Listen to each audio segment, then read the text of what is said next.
Meus queridos, minhas queridas, que a graça e que a paz do nosso Senhor Jesus seja com cada um de vocês nessa noite, meus irmãos.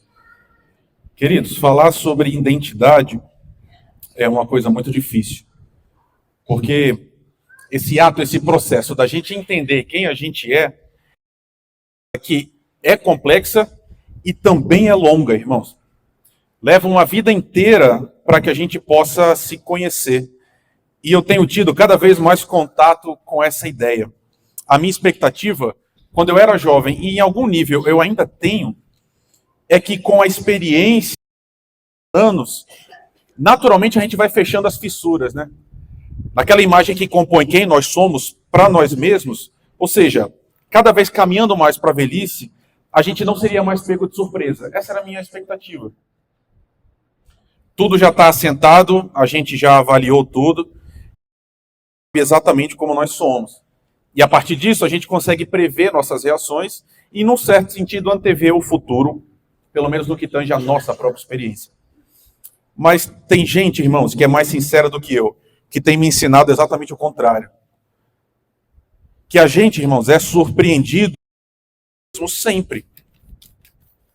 Até o fim, a gente é assaltado por novas situações que revelam coisas para nós, sobre nós mesmos, que a gente não sabia que estava lá. Coisas que faziam parte de nós, que eram constitutivas de quem nós somos, mas que estavam em silêncio, estavam adormecidas, quietamente contidas por nós. E aí existe uma série de ditados populares que parecem afirmar, irmãos, que as provações mudam a gente, que as provações nos transformam. E não no sentido de crescimento pessoal. É como se grande, por ser muito desafiadora, fizesse a gente agir de forma contrária ao que a gente acreditava que a gente era. Uma grave doença, uma perda de alguém muito querido, ou então uma reconfiguração profissional grave, faz a gente agir de uma forma que a gente não agiria antes. É isso que eu estou querendo dizer. Então, a gente é compreensível para os outros e para nós mesmos, e aí a conclusão é, por que isso aconteceu com a minha vida? Eu mudei. Eu não era assim, mas veio uma dificuldade muito grande, aí eu fui transformado, acabei agindo de uma forma contrária por causa da aprovação. Irmãos, eu suspeito que esse é um mau caminho de compreensão. Talvez não funcione, irmãos. Talvez a gente não mude na aprovação. Talvez as crises só revelem para nós aquilo que a gente já era. E essa é uma conclusão terrível, irmãos. A gente já era assim, as coisas já estavam lá, tudo adormecido, tudo quieto. Mas aí quando vem a ebulição da vida real, a gente percebe do que a gente imaginava. A gente imaginava algo e isso se mostrou mentiroso. E é difícil porque isso reconfigura a gente. Até aqui, a minha tese hoje, inicial pelo menos, é muito simples, irmãos. A forma que a gente reage a grandes perturbações da nossa vida nos revelam. Falam muito sobre quem nós somos.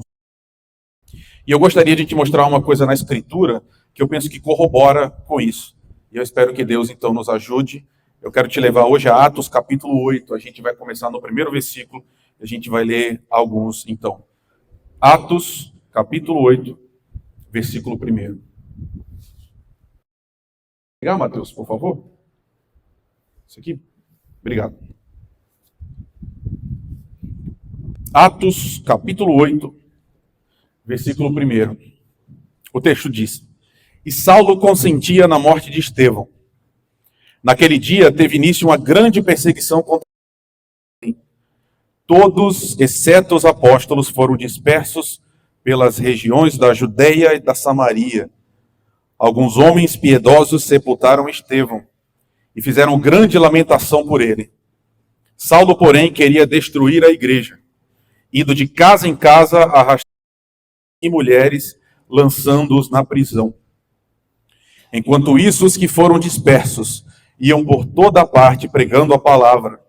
Filipe foi à cidade de Samaria e anunciava Cristo ao povo dali. As multidões unânimes davam atenção às coisas que Filipe dizia, ouvindo-as e vendo os sinais que ele fazia.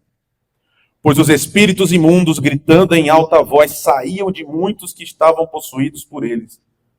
E muitos paralíticos e coxos foram curados. E houve grande alegria naquela cidade. A gente, mais uma vez, Em oração, te implorando a tua ajuda agora nesse momento que a gente está diante da tua palavra, Senhor. Pai, eu me coloco inteiramente diante do Senhor. O Senhor sabe como eu preciso de Ti. Então, por favor, sê comigo nesse momento. Sê com a tua igreja também, Senhor, que está aqui sedenta para ouvir, não a mim, mas a... E que seja a tua palavra sempre ouvida nesse lugar, Senhor. Afasta de nós tudo aquilo que não está ligado a Ti. Que o Senhor seja tudo, o tempo todo e para sempre, Pai. Nos faz uma igreja que está focada, olhando direto para Ti sempre. Nos ajuda, é o que a gente te pede no Teu nome. Amém. Irmão, está vendo nessa jornada de Atos o crescimento e a fundação da igreja de Jesus. Pelo menos na sua configuração neotestamentária, né? Depois da morte e ressurreição de Jesus, o seu povo tem uma nova configuração que é a igreja. Então a igreja está crescendo e a gente está vendo isso. E com ela, com esse crescimento, irmãos, a profecia. Na semana passada, com o reverendo Alfredo, a gente viu a primeira dificuldade, pelo menos a primeira grande dificuldade. Estevão acabou de morrer, irmãos. E a gente está aqui nesse momento, então. Foi o texto que a gente leu hoje. E aí, esse nosso capítulo começa com uma declaração que é absoluta e que ela vai perpassar a história da igreja. O texto diz, são palavras tão pequenas, mas que condensam uma situação real tão difícil, irmãos. O texto diz, Saulo consentia na morte de Estevão. E aí, num sentido mais estrito, essas palavras, pelo menos da minha, elas encaixam melhor no capítulo anterior. É possível a gente dividir a história a fim de deixar esse começo de verso no capítulo 7, como um fecho do capítulo 7. Realmente, pelo menos da minha perspectiva, faz mais sentido. Contudo, se isso que foi dito é o fecho do capítulo, também é verdade que é a inauguração do capítulo 8, irmãos. Serve para os dois momentos. O que eu quero dizer é, a morte de Estevão, irmãos, é um divisor de águas na sua mais intensa potência. Esse episódio foi absolutamente marcante para a igreja. Eu não sei se você... Mas eu penso que ele não recebe a atenção devida. E eu acho, dentre outros motivos, um sobressai para mim, que é ele está meio distante de nós, irmãos. Tanto no tempo quanto no espaço. Então, é fácil a gente deixar esse texto passar por nós sem que ele nos atinja. Mas note, irmãos, num domingo, um dos nossos diáconos queridos estava aqui conosco, abrindo o templo, ajeitando o culto, colocando as crianças no colo, cumprimentando os visitantes. Tudo normal, irmãos. Uma alegria da gente estar junto. E aí, eu não sabe dessa informação, mas a gente tem um canal no YouTube na igreja, e dentro desse canal a gente tem um vídeo que, irmãos, é maravilhoso. Se você ainda não viu, dá uma procurada lá, porque mostra a nossa igreja em 1988. E eu não sei se você estava aqui, e aqui no mundo, tá? Porque alguns de nós não estavam, eu incluso. Faltava um ano para eu nascer ainda. E essa semana a gente estava vendo esse vídeo, irmãos. E a gente acompanhou, então, aqueles registros antigos, que, assim, da minha perspectiva, eu acho lindo. É gente trabalhando, aquele amor de gente que literalmente colocou a mão na massa, estivesse aqui nesse lugar. E aí a gente estava assistindo, e quem estava vendo comigo é gente nova, irmãos. Como eu sou novo também, tá? Não na idade, aqui na igreja. É gente que acabou de chegar, que não estava lá ainda. E aí, cada vez que a gente reconhecia uma pessoa, era uma festa. Cada rosto reconhecível era uma mini explosão de viva, e com isso eu quero dizer, eu estava um pouco preocupado com os vizinhos, irmãos, porque aparecia uma pessoa conhecida, e aí o povo, meu Deus, e aquela festa toda, eu estava com um pouco medo de levar uma multa do condomínio. E a gente assistindo, até que chegou um rosto que se destacou, irmãos. E a experiência mudou minha vida e mudou essa igreja para mim. Antes de eu ter visto isso, era de um jeito, agora é de outro.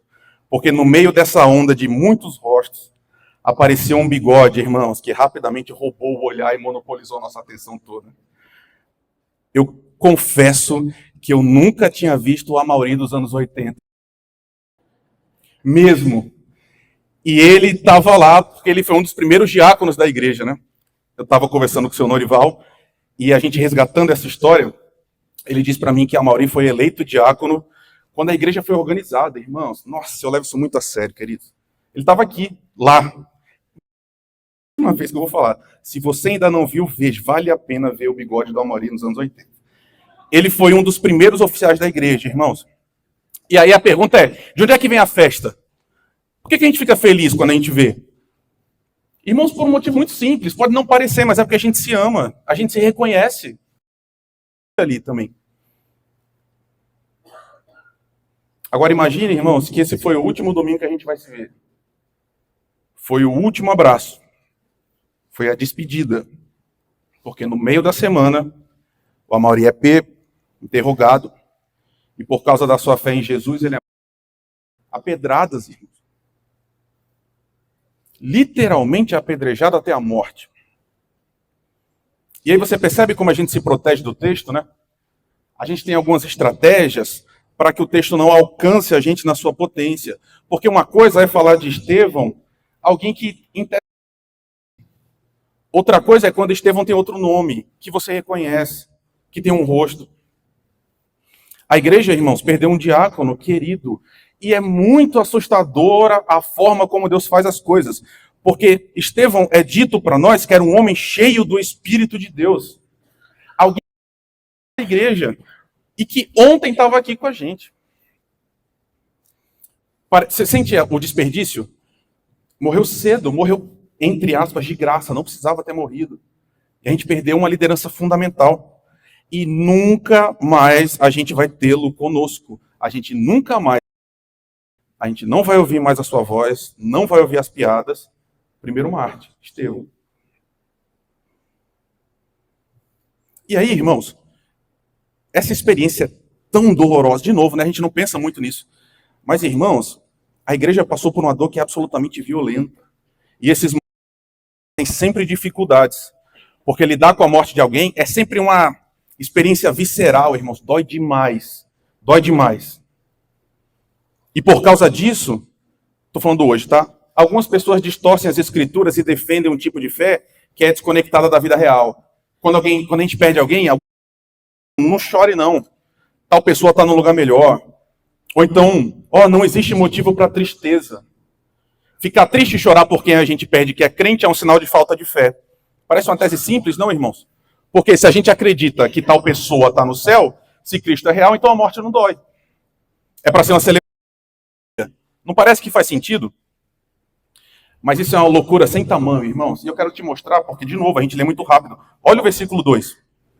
Alguns homens piedosos sepultaram Estevão, e agora? E fizeram grande lamentação por ele, irmãos. Uma mega lamentação.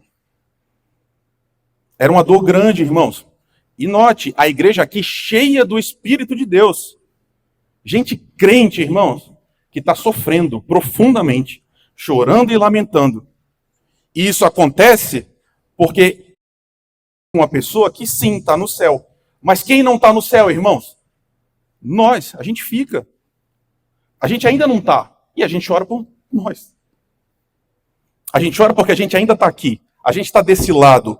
A dor da partida é real, irmãos. A gente está separado, a gente está partido. É claro que de se encontrar, sim, mas isso não impede a dor, irmãos. Saber da esperança do futuro não faz com que automaticamente essa dor desapareça, que ela suma. Então, meu irmão, um pequeno parênteses, chore, pode chorar. Você pode ser muito crente, ainda assim sofrer muito, porque dói mesmo. E aí, se tudo isso é verdade, a gente tem algo terrível, não, irmãos? De novo, Saulo consentia na sua morte. E o verbo que a gente tem aqui, talvez seja mais forte do que uma primeira leitura. Porque é bem possa consentir com algo, mas que não é da sua preferência. Se você é casado, você já passou por essa experiência muitas vezes. É possível você ser vencido pelo cansaço, tá? Algo como, ok, não é o que eu quero, mas beleza, vamos em frente. Esse é um tipo de consentimento. Tem aqui, irmãos, é muito mais intenso do que isso. Saulo estava pensando como os demais. Ele tinha o mesmo sentimento dos outros. A mesma intenção. É outra forma de dizer. Saulo desejava que Estevão fosse morto. Ou, na nossa analogia, que um de nós.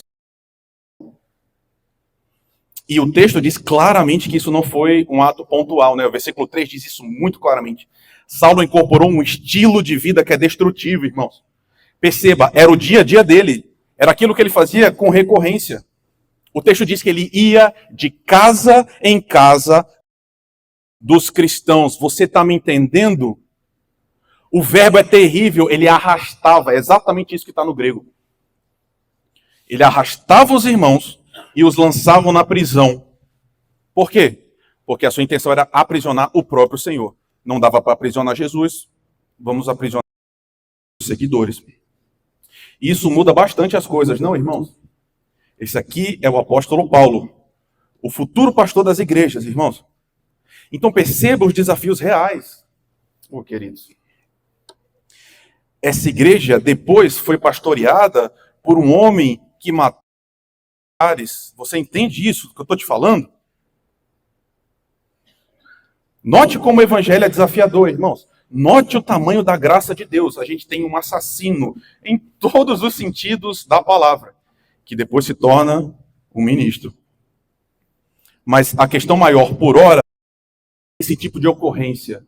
A gente perdeu por assassinato uma das pessoas que a gente mais amava. Como é que a gente sobrevive a isso? O que a gente faz daqui para frente? Nós, como igreja. Porque essa é uma dor avassaladora, irmãos. Ela é cruel demais. Ela é pomposa. E é uma dor que rasga a gente por dentro. Sabe, eu não quero ficar te provocando, mas eu acho importante, irmãos, a forma como uma pessoa morre conta muito para a dor das pessoas que ficam. Uma coisa é morrer dormindo, já bastante idoso. Dói, mas a gente entende um pouco mais. Outra coisa é morrer com pedrada, irmãos. Pedrada. É difícil, né? Imagina ver outro ser humano tomando pedrada até morrer. E aí, imagina a dor que isso causa em quem fica. É isso que eu estou querendo falar. Como é que a gente esquece essas imagens? Alguém que você literalmente recebeu pedradas até não ter mais vida. Essa imagem é dolorosa demais. Por isso, o que a gente espera? Qual é o resultado que a gente espera desse tipo de ocorrência? O que a gente espera de pessoas agora que a morte chegou? E o texto diz isso para a gente. Naquele dia ainda teve início uma grande perseguição. O que aconteceu com Estevão, potencialmente agora se estendia a toda a igreja. Todo mundo poderia morrer também. E aí o que acontece é, todos fugiram. Que coisa, né? Todos fugiram. O texto diz isso claramente. Só quem ficou foram os em Jerusalém. Todo mundo foi disperso. Uma mega perseguição. Realmente algo violento, amplo. E aí, se você lembra bem, junto comigo, são mais de 5.000 pessoas. 5.000. Ficaram 12. Essas 488 é isso, né? Pelo menos estão espalhadas. Milhares de pessoas espalhadas pela região e agora estão fugindo, tentando se proteger. E aí, irmãos, qual é a expectativa dos mestres da lei? Qual é a expectativa dos homens que mataram Estevão? É tão simples entender. A gente vai calá-lo. A gente vai fazer de Estevão um exemplo. Se a gente matar Estevão, os outros vão entender, cada um vai ficar no seu canto, a gente venceu. Simples, não? E o que foi que aconteceu, irmãos? Versículo 4. Os que foram dispersos iam por pregando a palavra. E existem clichês, irmãos, que são vazios, claro. Mas tem outros que são preenchidos de uma profunda sabedoria que é milenar, nesse caso também. Existe na história da igreja, uma frase que virou, mas que, da minha perspectiva, pelo menos, ainda mantém sua potência e sua verdade. O sangue dos mártires é a semente da igreja, irmãos. Quando matam os cristãos, o que acontece é uma explosão no evangelho. O que acontece é ao mesmo tempo contraintuitivo, mas poderoso. A igreja cresce na pressão, irmãos, em pressão. E aqui eu preciso dar uma palavra muito importante para você. Porque é preciso que você entenda uma verdade que é fundamental, irmãos. Lembra do começo que a gente estava conversando? Hoje à noite O que surge quando a gente está sob pressão, irmãos? Como é que a gente reage? Quem nós somos? Por favor, me ouça. Quem a gente é quando as coisas ficam difíceis, irmãos? Individualmente e coletivamente, como corpo de Deus. Acontece... eu não sei se você me acompanha. O que acontece em resposta a um ato de ódio, mataram um dos nossos. Ele estava aqui, a gente viu, está doendo. O que a gente vai fazer em resposta? O que acontece do ódio, irmãos, não é um chamado a gente ir para a guerra. Perceba, a igreja não sai dessa configuração furiosa. A lógica não é matar um da gente, agora a gente vai sair destruindo todo mundo para a gente se vingar. Acontece precisamente o contrário, irmãos. Fácil, tá? A gente serve a um Senhor que nos chama ao inverso do que a gente espera. Porque Jesus e Estevão, nesse contexto aqui, são nossos exemplos imediatos. Ambos, em face dos seus assassinos, literalmente na frente de quem os matou, disseram o quê? Pai, perdoa-lhes. Vocês percebem a inversão, irmãos? A igreja, quando é perseguida, ela não sai para perseguir também. A igreja não devolve ódio com ódio, mas a gente sai em amor para proclamar uma mensagem de redenção de Deus e inclui os próprios assassinos, irmão. E aí eu vou repetir para você. A igreja responde perseguição com a proclamação de um amor que redime até os seus perseguidores. E é por isso que no próximo capítulo, esse mesmo Paulo vai ser alvo e vai ser um homem totalmente convertido.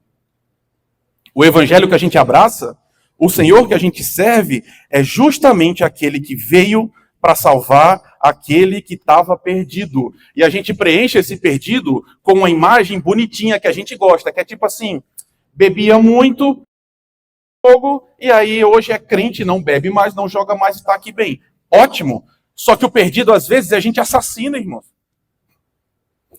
O perdido, às vezes, é quem matou quem você ama. Esse evangelho diz que nós somos o povo humano enquanto proclama que Jesus Cristo é a salvação do mundo. E aí, os que escutarem essa palavra passam a ser nossos irmãos e sentam na mesa junto com a gente, irmãos. Eu estou falando exatamente isso. Quem nos mata pode se tornar nossos irmãos, lavados pelo sangue de Jesus, o mesmo Senhor que perdoou você e perdoou a mim também. E esse é o nosso chamado, irmãos. Mais uma vez eu repito, eu ia ler com vocês o Sermão do Monte, eu nem vou porque eu não quero tomar mais do seu tempo. Mas você lembra de Jesus? Jesus disse, vocês ouviram o que foi dito. O próximo eu odeio o seu inimigo. Ele está dizendo, eu estou dizendo o contrário. Ame o seu inimigo e ore por aqueles que perseguem você. Meu Senhor Jesus Cristo, irmãos. Você entende o que Jesus está pedindo de nós? Ore por aqueles que perseguem vocês. Aqueles que perseguem vocês. Esse é nosso chamado. E mais uma vez eu vou repetir para você. Evangelho não é fácil. Não é um chamado simples. Vir para cá e cantar, isso é simples. É bom, eu adoro. Difícil é sair daqui e quando está tomando pedrada, está pregando, falando de Jesus Cristo. É por isso que Jesus diz que o preço de ser discípulo é negar a si mesmo. É tomar sua cruz e segui-lo. Porque o seu coração diz que a gente tem que destruir nossos inimigos. Quem não é crente que se exploda. Quem nos humilha, quem nos maltrata, quem nos violenta do céu. E ainda bem que vai queimar eternamente mesmo. O que a gente quer é isso, irmãos. Esse é o nosso desejo. Só que qual é a questão? A gente não vive mais para os nossos desejos, irmãos. Nós vivemos identificados com aquele que chama os homens ao arrependimento. Até os piores. Até os piores dos piores. Portanto, irmãos, a morte cruel de Estevão, esse ato vil, terrível, grotesco, que maltrata o coração da igreja, é justamente a fagulha que faz com que a igreja cumprir o seu chamado inaugural. Porque até aqui, lembra, Jesus falou, vocês vão receber poder e vocês vão ser minhas testemunhas em Jerusalém, e aí ele vai falando das outras regiões. Até aqui eles estão só em Jerusalém, irmãos. Claro, é bom ficar em Jerusalém. É gostoso. Jerusalém tem shopping. Em Jerusalém tem teatro. Jerusalém tem comida boa. Vamos ficar lá. Todo mundo gosta de ficar em Jerusalém. Mas aí Jesus diz, saiam. E até aqui a igreja estava junta. Mas a perseguição espalha a igreja. E quando eles vão, eles falam. Porque o coração desse povo estava cheio de uma mensagem que não é capaz de matar, irmãos. E o efeito é assustador, né? A gente leu aqui. Filipe vai até Samaria e anuncia Cristo ao povo dali. E o que acontece? Filipe em Samaria, versículo 6. As multidões unânimes davam atenção às coisas que Filipe dizia. Com sinais, os espíritos imundos saíam, os paralíticos e coxos eram curados. Os mesmos sinais que Jesus fazia, a mesma operação, a mesma missão. Filipe prega o que acontecia em Jerusalém. E aí o que aconteceu em Jerusalém também aconteceu em Samaria. Libertação, transformação, gente abandonando seus pecados, gente se convertendo a Jesus Cristo, gente sendo liberta, sendo refeita. Foi uma verdadeira colheita, irmãos. E o texto termina com uma declaração fortíssima e que é linda, irmãos. Versículo 8. E houve alegria naquela cidade. Uma cidade inteira posta de cabeça para baixo a partir da pregação do evangelho. Salvação, irmãos. Graça. Jesus Cristo. Eu não conheço todos vocês. Eu não sei quem você é. E eu nem sei exatamente no detalhe, né? Mas não importa quem você é, nem importa se você é crente ou não, se você acredita ou não. Deixa eu te falar uma coisa. E aí, vocês, crentes muito antigos, meus irmãos queridos, todos nós estamos tendo o nosso coração todo o tempo disputado. Eu vou repetir. Eu realmente acho importante a gente falar isso. Irmãos, Satanás está aqui, agora. E sabe, eu suspeito que ele tem muito pouco interesse em ficar derrubando o quadro e batendo porta para te assustar. Eu honestamente acho que ele age em mim, age em você também. Porque Pedro é claríssimo em dizer isso na sua epístola, dizendo que ele está rodeando a gente o tempo todo, buscando um que possa tragar. E o foco de Satanás é matar, roubar, destruir. Satanás promove destruição, inimizade. E o reino de Jesus Cristo é exatamente o inverso disso, irmãos. O que eu estou querendo te dizer? Você está sendo ensinado a odiar. Você e eu também. Porque o mundo funciona assim, irmãos. Seres humanos, as costas para Deus, seguindo a sua própria vida, a gente foi ensinado a odiar o tempo todo. Como é que o homem funciona? Como é que a humanidade funciona? Olho por olho. Dente por dente. Alguém me bateu, eu bato 1000 vezes mais. Eu mato 1000 do outro lado. Porque a gente não leva desaforo para casa, irmãos. Ninguém mexe com a gente. Mas esse texto nos relembra e nos coloca num desafio que, irmãos, é difícil demais. É amar gente que nos odeia. Porque tem um último detalhe nesse texto que eu quero fazer referência. O primeiro lugar que a igreja pregou depois de Jerusalém foi Samaria. É o texto que a gente acabou de ler. Filipe vai para Samaria. E eu preciso te lembrar uma coisa. O que acontecia entre judeus e samaritanos era uma coisa profunda, irmãos. Era um ódio ancestral. Porque a gente gosta de tentar suavizar traçando um paralelo entre brasileiros e argentinos, por exemplo. Quando a gente vai falar sobre isso, fala assim, é igual a gente e a Argentina. Irmãos, bobo, tá muito bobo. Porque nossa questão com a Argentina, irmãos, é no máximo futebol. Basicamente. É claro que existe alguma indisposição, mas isso é muito pequeno, perto do que estava acontecendo aqui nessa época, irmãos. Muito mais próximo Judeus e samaritanos nessa época são hoje judeus e palestinos, irmãos. Um ódio visceral de aniquilação. Os judeus, à época de Jesus, consideravam os samaritanos piores do que os gentios. E a explicação disso é histórica, a gente pode conversar sobre isso. Mas o que eu quero dizer é, um judeu olhava para um samaritano e dizia, esse aqui é um falso irmão. Ele é pior do que o que nem conhece Jesus. Ou, no caso, Deus, né? Yahvé. O antagonismo entre esses dois grupos chegava perto do confronto físico. E muitas vezes passava esse ponto, irmãos. Era o desejo de erradicar totalmente os outros. E as mesmíssimas explicações de hoje também se aplicavam à época. Foram eles que começaram o conflito. Eles que nos provocaram. Olha o que eles fizeram com a gente no passado. Olha como eles foram cruéis conosco. Esses aí são bichos, eles são demônios. E aí uma igreja que sofreu perseguição, que acabou de sofrer uma perda violenta, uma morte cruel, na figura de Filipe, vai diretamente para o território inimigo, justamente para o centro daqueles que são os piores, e diz através de Filipe para esse povo, Jesus Cristo é a salvação de todo aquele que crê. Você percebe isso? Você consegue entender? É literalmente levar a coisa mais preciosa para quem menos merece. Isso aqui é dizer não para o próprio coração e, através da vida, levar a salvação a quem você foi ensinado a odiar. E é exatamente isso que a gente está vendo nesse episódio, irmãos. E eu acho que isso quer dizer muita coisa para mim e para você hoje.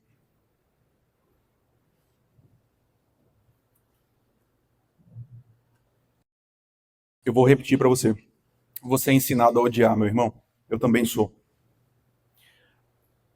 Mas, queridos, meu querido irmão, minha querida irmã, se a gente operar na mesma lógica do mundo, a gente vai estar ouvindo Satanás. Não é, irmãos? Se a gente responder ódio com ódio, nós vamos fazer exatamente o que fazem os demônios. E nós somos o povo da luz, irmãos. Os filhos de Jesus. Nós somos aqueles que se conectam com o crucificado, com... Irmãos, Jesus morreu para que pecadores fossem salvos. Para que gente abandonasse o mau caminho. Jesus morreu para dar novas chances, assim como ele deu a Paulo, que arrastava os irmãos e matava-os. Paulo, esse homem que escreveu essas cartas que você tanto ama, que nos momentos difíceis da sua vida, você abre e é profundamente consolado por um homem que matava cristãos. Um assassino. E eu vou repetir pela enésima vez. A questão é, eu acredito ainda hoje que Jesus Cristo converte assassinos, irmãos. E ele faz isso no passado, fez no passado, faz isso hoje também. E eu gostaria de participar disso, irmãos. De ver vidas transformadas. Eu gostaria de ver reconstruções, recomeços. Porque um dia, e eu não sei qual é a sua experiência, meu irmão, mas um dia esse Jesus olhou para mim e quando eu era inimigo dele, quando eu odiava, quando eu blasfemava, esse Jesus falou, me segue, eu quero andar com você. E ele mudou minha vida. E hoje eu estou aqui.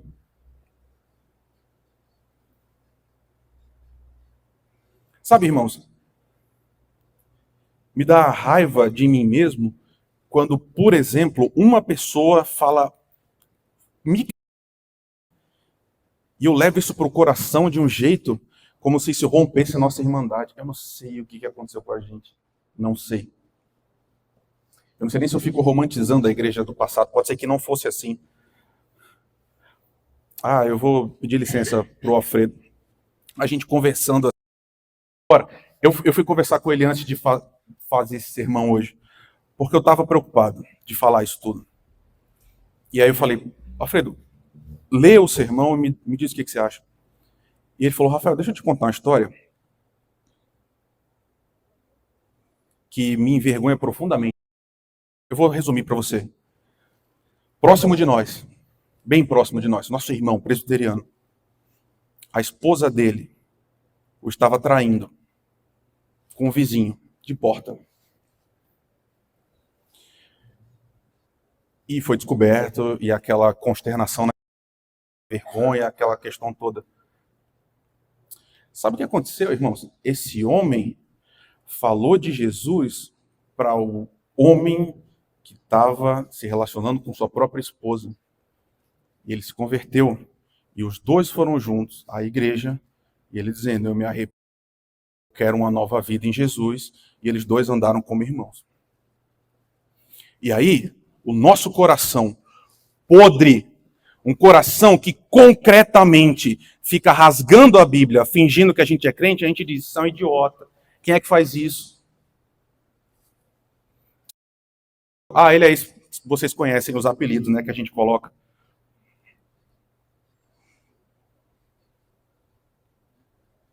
Isso é fácil, irmãos? É fácil ser assim? Certamente que não. Eu consigo fazer isso? Irmãos, muitas vezes não. O meu convite para você hoje é para a gente pensar, para a gente sondar o nosso coração, para a gente pedir ao Senhor que nos sonde, para que a gente seja a igreja que a gente foi chamado a ser. Irmãos, você esperava o quê de gente perdida? Você respeito? Você espera que os que não conhecem Jesus ainda vão estender um tapete vermelho para a gente e abraçar a gente? Mas esse povo precisa de Jesus, do jeito que você precisou de Jesus um dia, que você precisa de Jesus até hoje.